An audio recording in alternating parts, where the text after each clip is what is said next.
Childhood memories আর back. কথাটা কেন বললাম বুঝতে পারছেন না?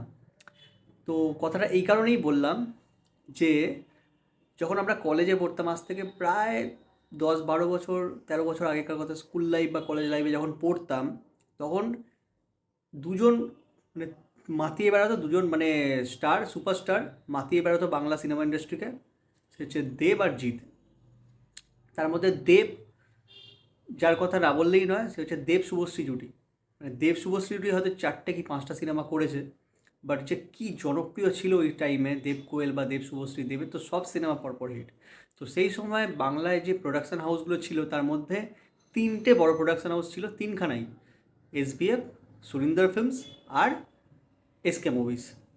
তো এসবিএফ তো কাজ করছে, সুরিন্দর ফিল্মসও কাজ করছে, বাট সেই পপুলারিটি কিন্তু আগের মতো আর নেই। আগে যেমন এসবিএফের কাজ আসতো বা সুরিন্দর ফিল্মসের কাজ আসতো, পাগলু, বড়টা তুমি আমার, বা যাই হোক না কেন, আমি সিনেমার গুণগত মানের কথা যাচ্ছি না, আমি সিনেমার বিজনেস বা সিনেমার কথা বলছি, বা সেই সময় যে ক্রেজ, সেই কথাটা বলছি।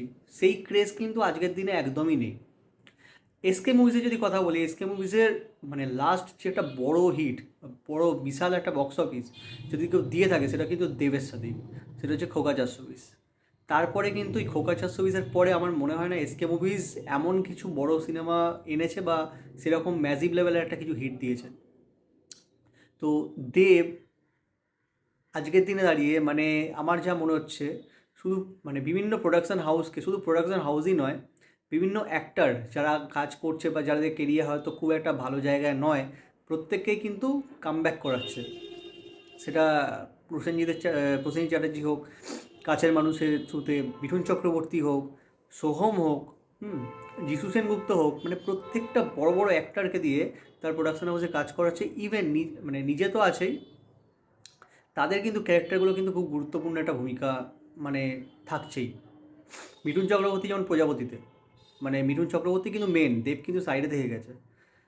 প্রসেন চ্যাটার্জি কত গুরুত্বপূর্ণ একটা রোল ছিল কাছের মানুষে। সোহম, যার কেরিয়ার মানে একদম মানে কী বলবো, আলুর বস্তার মধ্যে একদম সিল করা এরকম ব্যাপার আর কি, ঠিক আছে? তো সেই সোহমকে আইসিইউ থেকে মানে বের করেছে, বের করে প্রধানের আর কি একটা গুরুত্বপূর্ণ রোল ছিল, যার মানে খুবই ভালো একটা রোল ছিল। আর সোহম করেছেও খুব ভালো। তো মানে সোহমের হাত ধরে আবার হয়তো নতুন এখন শাস্ত্রীর মতো কাজও আসছে, হয়তো দেবের থেকে ইন্সপায়ার্ড হয়ে কিছুটা বলতে পারেন। তো সেই দেব কিন্তু এখন বিভিন্ন প্রোডাকশন হাউস, সেটা এসবিএফ, সুরিন্দর, এসকে মুভিজ, যে তিনখানা প্রোডাকশন হাউস একটা সময় বাংলা মানে মাতিয়ে বেরিয়েছে। মানে বাংলায় বড় সিনেমা মানে এই তিনটে প্রোডাকশন হাউস থেকেই আসতো। তো সেই সিনেমা মানে সেই প্রোডাকশন হাউসগুলোকে রিভাইভ করাচ্ছে দেব। এসবিএফের সাথে দেব কাজ করতে চলেছে রঘু ঢাকাত, তারপরে চাঁদের পাত্রী, ঠিক আছে, এই ধরনের সিনেমাতে। সুরিন্দর ফিল্মসের সাথে যেমন কাজ করছে খাদানের মতো সিনেমাতে। সুরিন্দর ফিল্মস যেমন এখন খুব যে বড় হিট দিতে পারে তা তো নয়, সেরকম বড় স্টারও দেব জিৎ ছাড়া কেউ নেই। জিৎ নিজের প্রোডাকশন হাউস ছাড়া কাজ করে না, বুম্বাদা কাজ করে, বাট বুম্বাদার সেই লেভেলের তো এখন আর সেই রকম ক্রেজ দেখা যায় না সিনেমাতে, বা সেই রকম লেভেলের সিনেমাও করে না, একটু অন্য ধরনের সিনেমা করে। বাট যাই হোক, দেব কিন্তু সুরিন্দা ফিল্মকে কামব্যাক করাবে আমার মনে হয় খাদান সিনেমার মাধ্যমে, কারণ খাদান একটা বড় লেভেলের কাজ আসতে চলেছে। ঠিক সিমিলারলি এসকে মুভিজের সাথে একটা সিনেমা প্ল্যান করা হচ্ছে দেবের, যেখানে দেব লিড ক্যারেক্টার তো থাকবে, কারণ দেব তো থাকে লিড ক্যারেক্টারে, দেবকে তো অন্য কিছু তো ভাবা যায় না। তো দেব থাকবে, আর এটা একটা ফুল অন কমার্শিয়াল সিনেমা হতে চলেছে।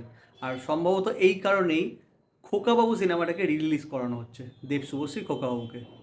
তো সম্ভবত এই সিনেমা মানে দেবের একটা অন্যতম কেরিয়ারের একটা অন্যতম গুরুত্বপূর্ণ এবং কমার্শিয়াল জোনে যেমন সিনেমা দেব করে আসতো এতদিন আগে, তো সেই ধরনের সিনেমাতে দেব আবার ফিরছে। তো ম্যাসিভ লেভেলের এটা সিনেমাটা হতে চলেছে, আর হিউজ একটা অ্যাকশানও থাকবে, যেটা মোটামুটি যেটা পড়া যাচ্ছে। তো দেখা যাক দেব আর এসকে মুভিস আবার নতুনভাবে কামব্যাক করে কি না। সিনেমাটা কেমন যখন আসবে তখন হয়তো ভালো হবে। তো আমার মনে হয় এরকমভাবেই যেন প্রত্যেকটা প্রোডাকশন হাউস, প্রত্যেকটা ইন্ডিভিজুয়াল অ্যাক্টার নিজেদের যারা প্রোডাকশন হাউস খুলেছে, তারা যদি প্রত্যেকে এগিয়ে আসে, তাহলে বাংলা ইন্ডাস্ট্রি কিন্তু আবার ঘুরে দাঁড়াবে। এই যে বছরে 4টে 5টা করে ব্যোমকেশ, তারপরে ফেলুদা, এই এই সব জিনিসগুলো যে হচ্ছে, এইগুলো যেন অন্তত এই বছর থেকে বন্ধ হয়। কারণ মানুষ পুরো বোর হচ্ছে, আর কিছু না।